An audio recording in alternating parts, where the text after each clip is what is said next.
depois de apresentar alta ao longo de 2024, o preço do leite pago ao produtor deve encerrar o ano em queda. A desvalorização foi de 2,1% em outubro. Mas em relação ao mesmo mês do ano passado, a situação é bem melhor, com alta de 42,6%. E para falar sobre essa relação de troca do produtor de leite, balança comercial brasileira e derivados, eu converso agora com o pesquisador da Embrapa Gado de Leite, o Samuel Oliveira. Tudo bem, Samuel? Bom encontrá-lo aqui no Mercado e Companhia.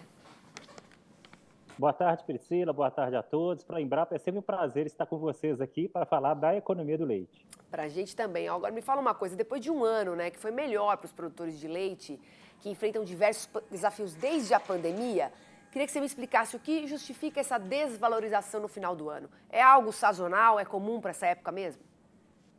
Exatamente. Nós entramos agora, novembro, dezembro e janeiro, os 3 meses com a maior produção de leite do Brasil historicamente, aquilo que a gente chama da sazonalidade. A produção do leite normalmente aumenta nesse período.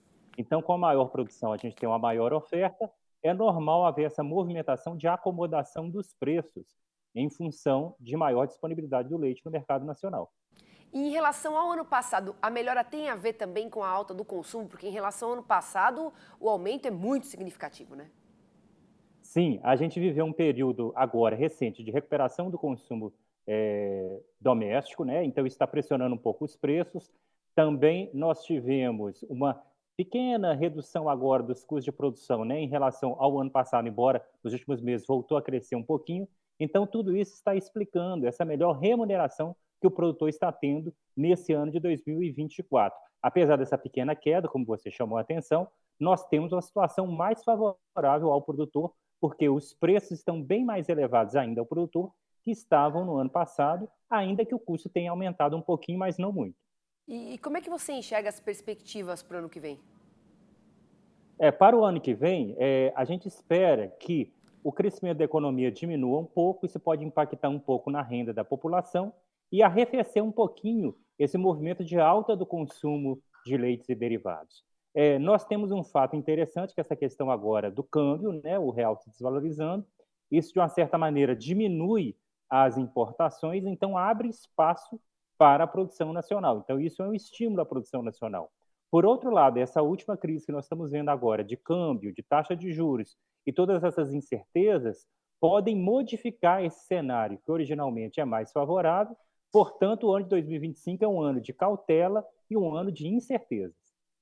Você falou sobre os custos, para o produtor, que continuam altos, e estão relacionados bastante aos preços elevados da nutrição animal. Existe alguma perspectiva também, já que a gente está falando de projeção, de melhora para 2025, já que as projeções de safra também melhoraram aí com o retorno das chuvas, ou ainda há alguma incerteza no cenário por conta da expectativa do milho segunda safra?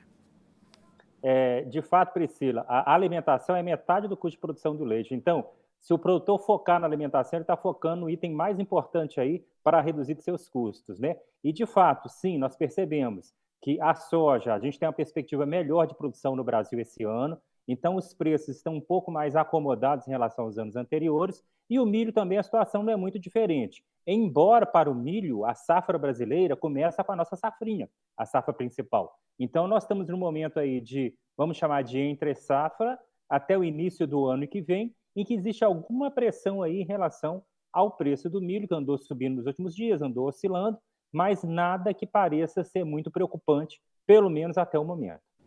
E, Samuel, a gente sabe, que a maior parte da nossa bacia leiteira, está concentrada em Minas Gerais, que é o seu estado, você é mineiro.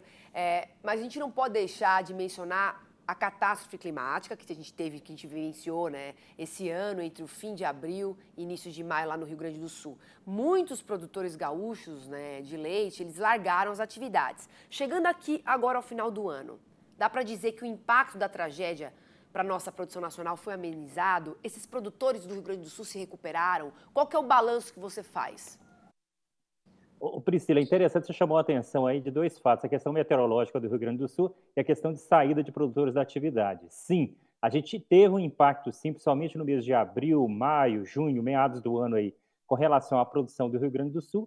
Esse impacto já foi minimizado, mas a gente não pode deixar de considerar que tanto no Rio Grande do Sul como em muitas outras regiões do país está havendo uma saída de produtores de leite, né, para a questão de aumento de custo, a questão de falta de mão de obra, que é uma questão muito séria para a pecuária leiteira, de maneira que, mesmo com o aumento da produção daqueles grandes produtores, porque o preço está convidativo, vamos dizer assim, esse ano, em relação ao ano anterior, a gente tem ainda um problema de aumento da produção de leite no Brasil.